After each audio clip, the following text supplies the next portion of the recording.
Assalamualaikum warahmatullahi wabarakatuh. Selamat siang, salam sejahtera bagi kita semua.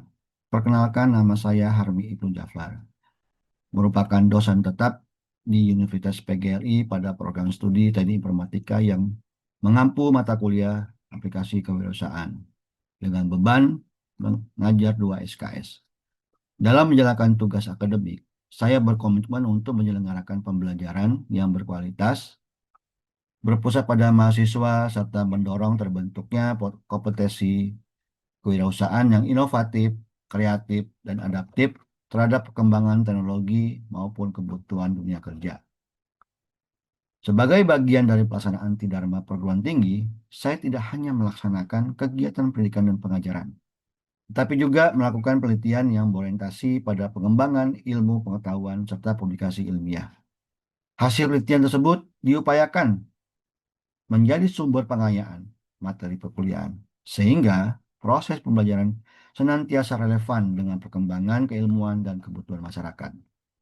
Adapun kegiatan penelitian yang pernah saya lakukan dan mendapatkan dana hibah dari Kemendikbudristek, yaitu di Kecamatan Tanjuraya, Kabupaten Bogor, Jawa Barat. Selain itu juga, saya berkomitmen ya agar dapat melaksanakan pengabdian kepada masyarakat melalui berbagai kegiatan edukasi, pelatihan, dan pendampingan yang memberikan manfaat nyata bagi masyarakat serta dunia usaha. Sinergi antara pendidikan, penelitian, dan pengabdian menjadi landasan dalam menjalankan profesi dosen secara profesional, berintegrasi, dan berkelanjutan sebagai wujud tanggung jawab akademik dalam mendukung peningkatan mutu pendidikan tinggi. Adapun kegiatan yang pernah saya lakukan dalam pengabdian kepada masyarakat, yaitu eh, di Desa Cinangneng, Kabupaten Bogor. Dan saya juga mendapatkan dana hibah dari Kemendikbudristek. Dalam kegiatan pengajaran berupa pemberian materi, adapun materi dalam mata kuliah ini meliputi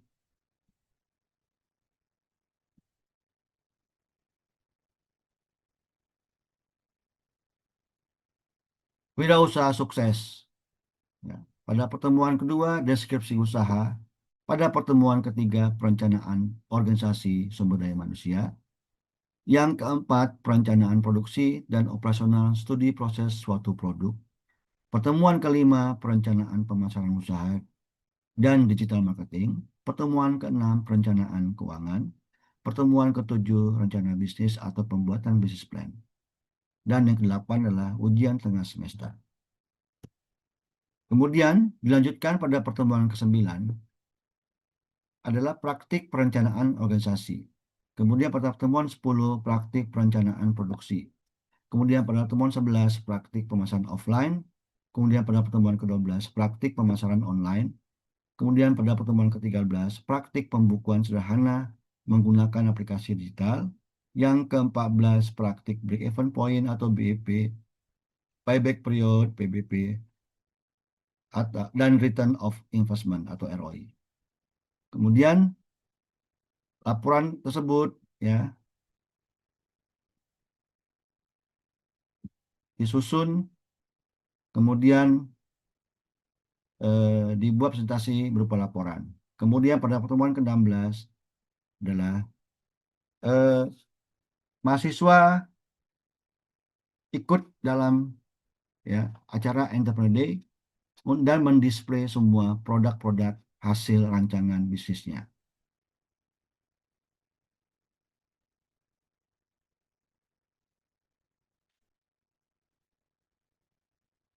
Semua terdiri dari 16 pertemuan. 14 pertemuan materi dan 2 pertemuan yaitu untuk ujian tengah semester, dan yang terakhir pada akhir semester display produk hasil eh, rancangan bisnis.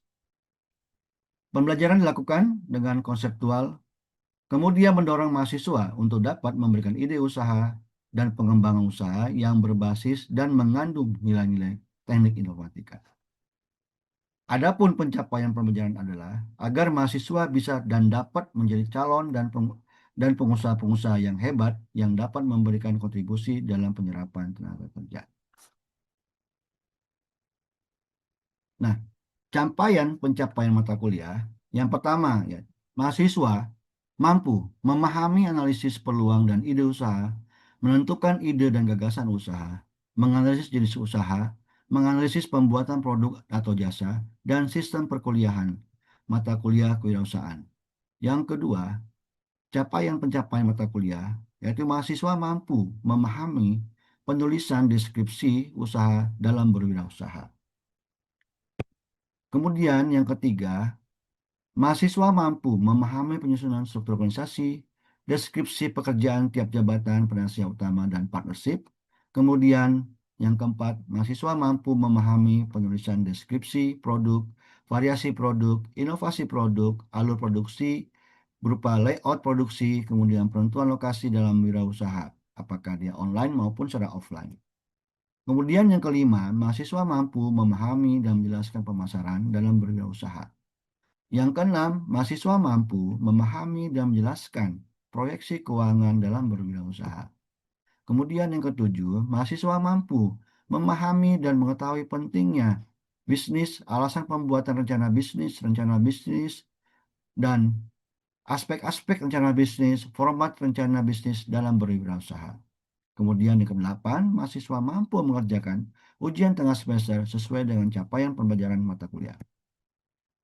Dilanjutkan pada pertemuan 9, yaitu mahasiswa mampu melaksanakan struktur organisasi dalam berwirausaha. Yang ke-10, mahasiswa mampu melaksanakan studi proses suatu produk sehingga menghasilkan produk yang berkualitas. Kemudian yang 11, mahasiswa mampu melaksanakan pemasaran offline dan online dalam usaha baru. Kemudian yang ke-12, mahasiswa mampu melaksanakan pemasaran online dalam memulai usaha baru. Kemudian yang ke-13, mahasiswa mampu menerapkan pembukuan sederhana dalam usaha baru. Yang ke-14, mahasiswa mampu finalisasi bisnis plan yang dipresentasikan.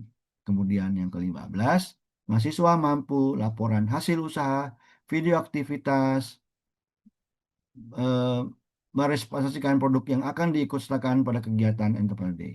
Yang kemudian yang ke-16, evaluasi akhir semester atau kegiatan Entrepreneur Day mahasiswa yang mendisplay hasil karyanya sesuai dengan capaian pembelajaran mata kuliah. Adapun teknik ya pengajaran yang saya gunakan dalam pembelajaran mata kuliah perusahaan ini adalah menggunakan metode DIA, yaitu Delivery, Interaction, dan Assessment. Yang pertama, delivery, yaitu materi disampaikan dengan kombinasi kuliah tatap muka, presentasi visual, PowerPoint atau video interaktif, serta modul daring melalui LMS kampus, Google Meet, WhatsApp Group. Yang kedua, interaction atau interaksi. Interaksi dibangun secara aktif melalui diskusi kelompok, tanya jawab, forum daring, dan studi kasus. Kemudian yang ketiga, ya, dalam metode pengajaran yang saya gunakan dalam pembelajaran mata kuliah ini, yaitu assessment, yaitu penilaian pembelajaran. Penilaian perilakuan ini secara berkelanjutan dan mencakup ujian tengah semester dan akhir semester, UTS dan UAS, atau dalam hal ini yaitu mahasiswa ikut serta dalam kegiatan Entrepreneur Day. Yang kedua, tugas individu dan kelompok. Kemudian yang ketiga, partisipasi aktif dalam diskusi dan forum.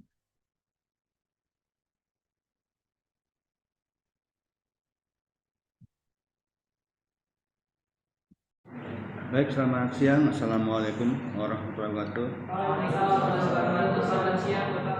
Jadi pertemuan sore hari ini tentang perencanaan keuangan. Jadi dalam sebuah usaha yang kita akan bangun perlu perencanaan keuangan. Manajemen keuangan adalah sebuah cara mengelola sumber-sumber dana dan mengalokasikan dana tersebut secara efektif dan efisien dalam suatu kegiatan usaha atau bisnis. Jadi dia mengelola, mengatur mana yang dibutuhkan duluan, berapa dananya yang akan dibutuhkan, dan mana yang perlu yang diprioritaskan. Tujuannya apa? Untuk memaksimalkan keuntungan melalui perencanaan dan pengelolaan keuangan secara sistemik. Apa itu sistemik? Itu secara sistem, by system. Jadi mana yang butuh duluan, mana yang belum, bisa tunda apa tidak. Jadi itu semua ditentukan oleh perancang atau perencana keuangan.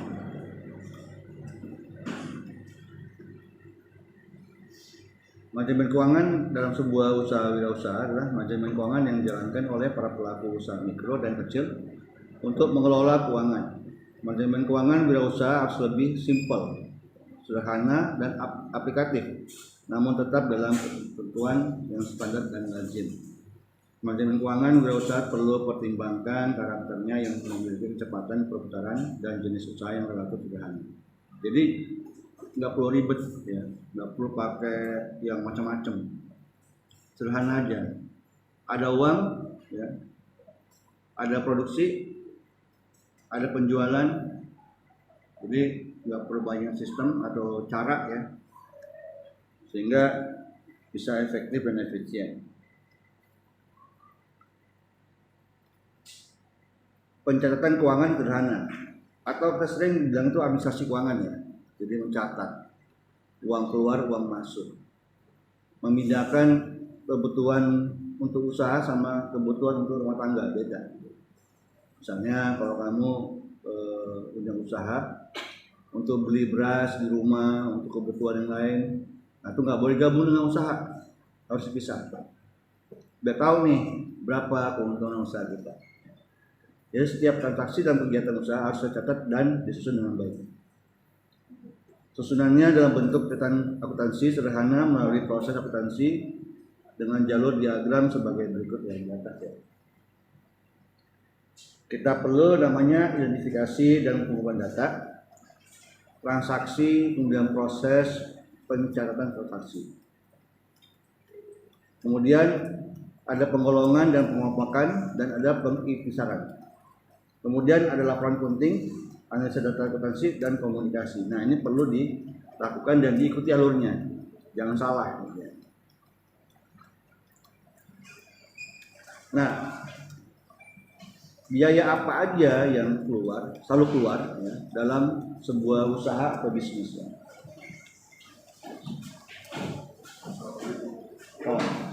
Biaya merupakan pengeluaran atau expenditure guna memperoleh manfaat. Manfaat dapat berwujud seperti bahan-bahan, alat-alat dan jasa, upah sewa atau tenaga. Setiap biaya pengeluaran adalah, namun terdapat perbedaan pencatatan berdasarkan penerimaan manfaatnya. Jika belum diterima manfaatnya, seperti pembelian harta tetap, biaya disebut dengan deferred cost dan dicatat dalam neraca sebagai harta atau aset ya. Ada juga pengeluaran yang tidak mendatangkan manfaat seperti kerusakan produk, kehilangan, kebakaran dan lain-lain. Ini juga merupakan biaya atau loss dan dicatat dalam income statement sebagai beban pendapatan. Jadi biaya sebuah investasi dalam sebuah usaha itu kalau dia ya tergantung kalau dia besar atau kecil. Kalau food court itu tadi ya seperti yang berlima itu besar. Nah kalau seperti pedagang UMKM ya, seperti bakso atau segala macam itu nggak terlalu besar. Yang gerobakan gitu ya. Dia pasti di awal itu investasinya apa? Ya kalau kompor, tempat masak, kemudian gerobak segala macam itu investasi yang dikeluarkan wajib di awal. Kemudian modal kerjanya apa aja? Modal kerja itu yang membeli bakso, kemudian mie, membuat kuahnya, sambal, saus segala macam, itu menjadi modal kerja.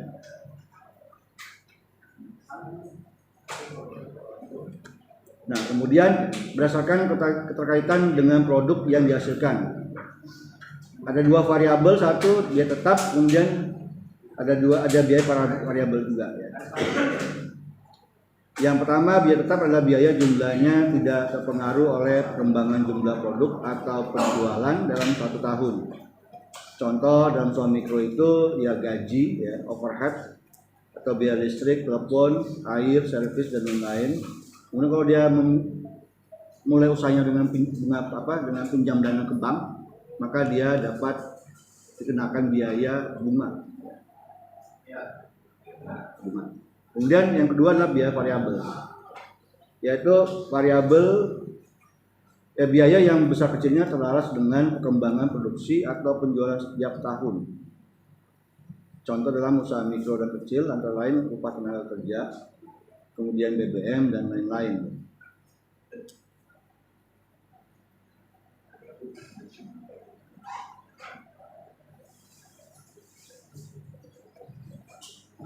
Nah, dalam manajemen keuangan juga mesti ada proyeksi pendapatan. Jadi kita kira-kira dalam setahun itu kita bisa membuat proyeksi pendapatan itu berapa. Sebelumnya kita dari mana? Kita hitung dari produksi yang kita akan hasilkan.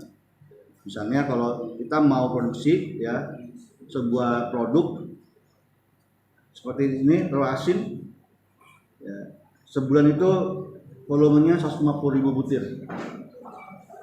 Harga jualnya berapa? 800 per butirnya.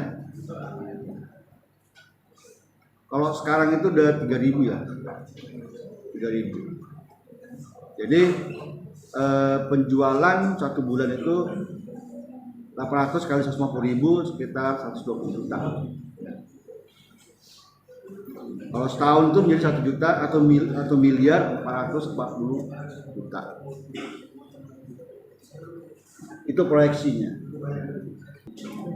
Jadi ini rumusnya ya, untuk laba bersih juga begitu. Untuk menghitung laba bersih digunakan rumus sebagai berikut, yaitu laba bersih sama dengan laba kotor dikurang total biaya. Biasanya udah dikenakan tax ya, pajak atau biaya-biaya lain yang dapat mengurangi biaya bersih tadi.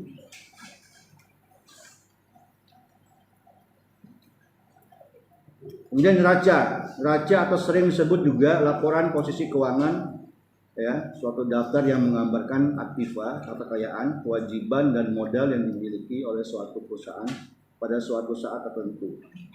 Jadi komponen neraca itu terdiri aktiva, kewajiban atau utang, modal atau ekuitas. Ya. Jadi itu adalah komponen-komponen dalam sebuah neraca. Kekayaan atau aset ya, sama dengan kewajiban ditambah modal. Berarti kalau misalnya kalian punya uang 100.000, terus kemudian punya handphone 2 juta, berarti kekayaan kalian miliki adalah 2.100.000. Jadi ada kekayaan, yaitu kewajiban dan modal. Aset kalian, harta kalian. Nah, ini adalah bagaimana cara perhitungan dalam menghitung neraca. Fixed asset tetap A, kemudian current asset tetap beredar B, kemudian total aset A tambah B. Kemudian current pasifa kewajiban saat ini atau C ya dibuat, pasifa jangka panjang atau D, total kewajiban G C tambah D. Net asset yaitu X kurang Y. Berarti jumlah total dari A tambah B dikurang C tambah D. Sehingga dana yang dimiliki oleh pemilik yaitu E tambah F. Jadi itu nilai net aset yang dimiliki oleh pemilik atau pemodal atau pemilik usaha. Contoh gambar seperti ini ya. Jadi dua-duanya mesti di kanan kiri, aktiva dan pasifa. Jadi ini laporan neraca dalam sebuah laporan keuangan. Selalu dibuat oleh manajemen atau manajer keuangan. Supaya kelihatan berapa sih keuntungan atau pendapatan yang diperoleh oleh usaha tersebut dalam jangka waktu setahun atau sebulan dan setahun atau per semester ya. Berarti ada sebulan, ada semester, ada per tahun. Biasanya dibuat tuh triwulan ya. Bulan pertama berapa, kemudian triwulan, ya, kemudian semester, kemudian setahun. Itu kita melihat kalau misalnya berkembang atau tidak berkembang, maka usaha tersebut dianggap tidak menguntungkan. Maka pemilik akan memperkirakan atau berdiskusi atau berembuk itu lanjut atau tidak usaha tersebut. Jadi neraca ini penting sekali sebagai laporan ya, kegiatan usaha kita, lancar atau tidak, menguntungkan atau tidak ya. Jadi ini sangat penting sekali ya. Ini contoh dari bentuk arus kas ya. Kas diterima dari pelanggan 25 juta. Kas bersih dari aktivitas operasi 2 juta. Kemudian ada arus kas dari aktivitas investasi, penjualan kendaraan 40 juta, pembelian tanah, arus kas bersih dan investasi. Ini bentuk investasi berarti ada pembelian di luar dari ya modal kerja. Kemudian ada arus kas dari aktivitas pendanaan, pembayaran utang jangka panjang, kemudian arus kas bersih dari pendanaan, dan juga mungkin ada dari piutang ya, atau dari falas ya.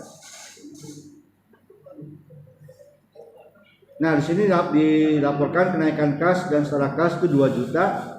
Kemudian ada kas dan setara kas awal 3 juta, sehingga kas dan setara kas itu pada akhir laporan itu 5 juta.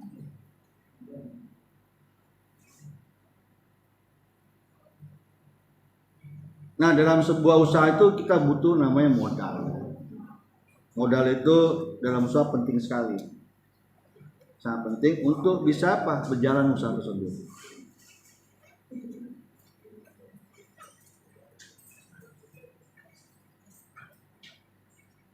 Nah, biasanya sih dalam UMKM itu banyak yang kendala dalam mendapatkan modal segar, pinjaman dari bank. Kenapa? Karena selama ini memang UMKM itu nggak pernah membuat laporan tertulis. Jarang sekali yang pedagang bakso itu membuat laporan tertulis. Berapa modal awalnya, berapa dia belanja, dan dia jual berapa mangkok gitu ya. Jarang sekali, sehingga memang tidak pernah mendapat akses dari perbankan. Kenapa? Perbankan butuh laporan kas.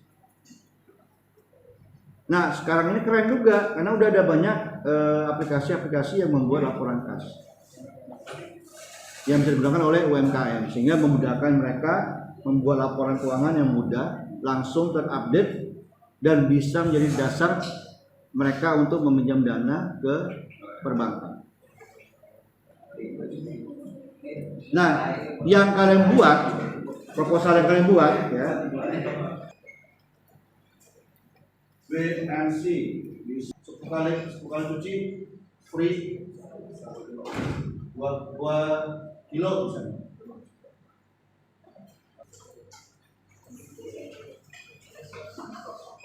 Yang pertama itu aktivitasnya apa sih? Lucu sama lihat apa lagi? Melayani. Tiga apa? Menyediakan yang tersebut.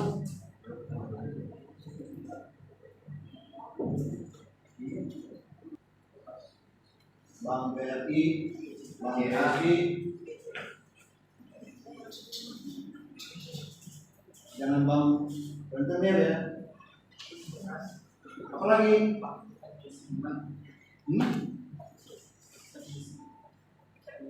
Teknisi, oke, masih punya teman teknisi untuk kalau rusak, ya.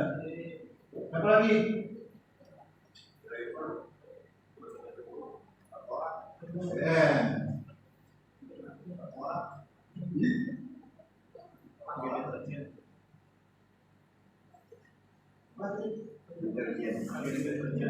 Supplier, deterjen,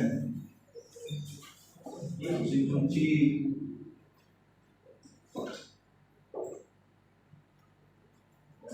apa lagi?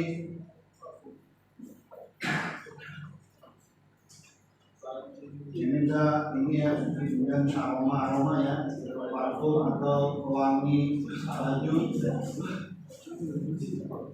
dan sebagainya. Atau jemput untuk bensin. Ya, ini juga masih bagian dari kos.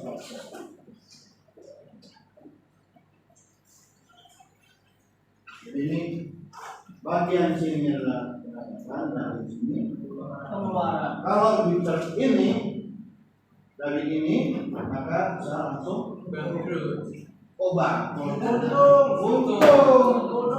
Iya, kalau ini lebih gede dari ini. Baru bangkrut ya, bangkrut.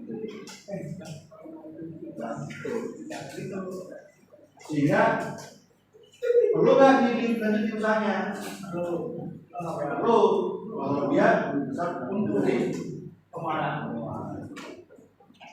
Jadi ini perlu lakukan setelah perencanaan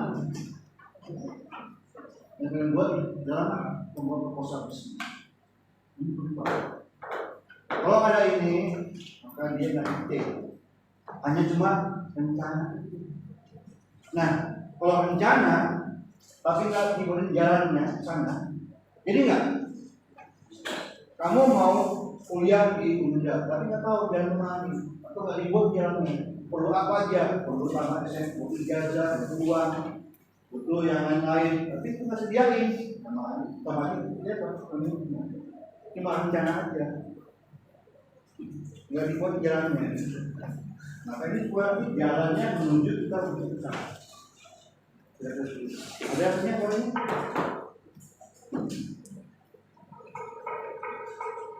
Kalau nggak ada, saya rasa cukup ya pertemuan sore hari ini. Harapan saya dengan melalui pembelajaran mata kuliah ini dapat menumbuhkan berbagai macam ide-ide usaha oleh mahasiswa program studi teknik informatika dan dapat mengembangkan usaha mereka sehingga dapat meningkatkan penyerapan tenaga kerja bagi masyarakat. Terima kasih atas perhatian dan kepercayaannya. Wassalamualaikum warahmatullahi wabarakatuh. Terima kasih.